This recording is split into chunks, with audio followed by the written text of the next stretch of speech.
My name's Anna and I've been a coach for the past 8 years, and this is 5 most common mistakes that I see people do when they perform a squat. Firstly, let's talk about depth. A lot of the time you can see people just not going deep enough.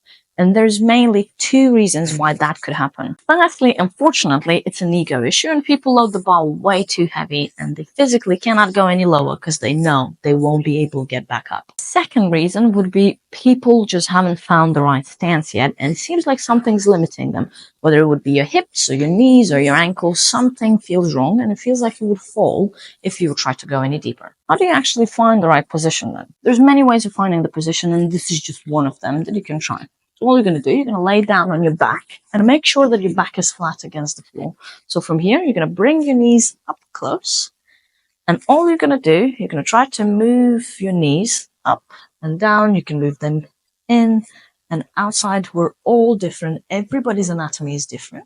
So whatever works for you might not work for me, and etc. So from here, when you find a position that feels comfortable and it feels like it's deep enough as well, all you're going to do, you're going to have a look, memorize it, and try to replicate it on the floor when you're going to try to do the squat. Second most common mistake is something called butt wink. All that happens is when you try to squat, your pelvis gets tucked in underneath. It's not that dangerous if you don't put any weight on the bar. However, as soon as you're going to start putting more and more load, your spine is in a very unstable position to hold you upright. And with time, unfortunately, that would cause you a lot of back problems. So there's a couple of ways of fixing it. Firstly, try going a little bit wider in your stance.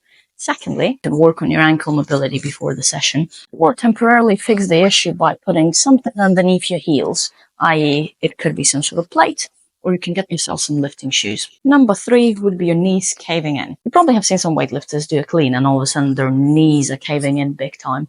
It's fine, it naturally does happen. However, what you have to be aware of is screwing your feet into the ground so you're fully stable. I'm going to talk about it in a little bit more detail in the next one. But pushing your knees out, squeezing your glutes as much as you can, then you just lower yourself down, press yourself back up, and stay nice and stable. Number 4, let's talk about your feet. Firstly, squeeze your big toe, small toe, and heel right into the ground as if you're trying to grab some. And secondly, what you're going to do, you're going to stand up in your squat position and try to shift your body weight forwards and backwards. All you're trying to do is find the point where your body weight is right in the middle of your feet.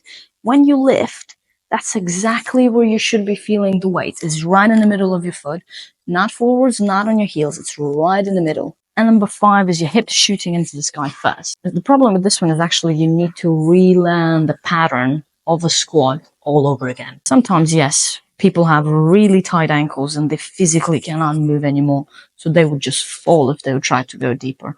However, a lot of the time, it's just the pattern that needs to be fully rewired. All there is your muscles are firing in the wrong places at the wrong times. Obviously, that's considering that you found a good position for your anatomy, for your squat. All we're going to do is introduce some pausing into your program. Next time you squat, try thinking about your knees and your hips breaking, as in bending, at the same time. So they both going to start bending as you go down.